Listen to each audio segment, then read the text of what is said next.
एक बार श्री गुरु नानक देव जी महाराज यात्रा पर थे, किसी नगर में गए, उनके पास कोई सेठ आया, नगर सेठ था।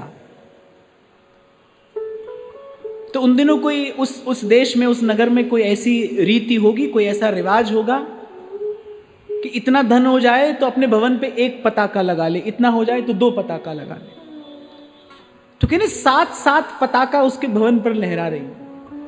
महाराज के पास आया और अपना परिचय यही कहकर दिया कि महाराज मैं उसी भवन से आया हूं, देखो जिस पर 7 पताका लहरा रही है। श्री गुरु नानक देव जी महाराज मुस्कुराए और कहने लगे कि अद्भुत संपत्ति और सामर्थ्य आपके पास में है, एक छोटा सा काम यदि हमारा भी कर दें तो। हाँ बोले महाराज मैं इसीलिए तो आया हूं, आप कोई सेवा बताइए, मैं आपकी सेवा करना चाहता हूं, छोटा सा काम हमारा कर दें।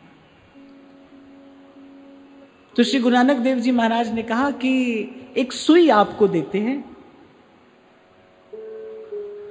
बोले ये सुई हमें रब के घर जाकर दे देना, हम भी वहां जाएंगे, आप तो सेठ जी हैं, आप तो हो सकता है हमसे भी पहले जाएं। बोले आप भी वहीं जाएंगे, बस ये सुई लेते आना और ये हमें वहां दे देना, यहां तो हमें कोई आवश्यकता नहीं है, वहां थोड़ी इसकी आवश्यकता पड़ेगी। अब व्यक्ति ने मुख नीचा कर लिया।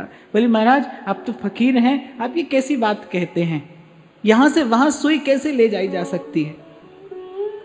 गुरु नानक देव जी महाराज ने कहा विचार कर कि यहां से सुई भी वहां नहीं ले जाई जा सकती और खबर नहीं कब वहां चले जाना है, अगला ही पल निश्चित हो, खबर इतनी नहीं। कहने वाले ने कहा सामान 100 बरस का और पल की खबर नहीं। इकट्ठा व्यक्ति इतना करता है, संचय इतना करता है। अच्छा, और व्यक्ति का किया हुआ संचय ही व्यक्ति के क्लेश का कारण है। आप खूब इसका विचार करना, किया हुआ संचय ही क्लेश का कारण है। क्यों? क्योंकि वो अनुचित है। उचित कार्य का परिणाम उचित ही आता है। मैं तो कई बार एक बात कहता हूं, कोई युक्ति नहीं है ठीक का परिणाम गलत कर दिया जाए और गलत का ठीक कर दिया जाए। गलत का परिणाम गलत ही आएगा, अनुचित का परिणाम क्लेश ही है। क्योंकि अनुचित है इसलिए ये भय, चिंता, क्लेश, राग, द्वेष का कारण बनता है। आपको उपयोग का अधिकार दिया है प्रभु ने, संचय का नहीं, स्वामी बनने का नहीं। स्वामी तो एक है भाई, वही है।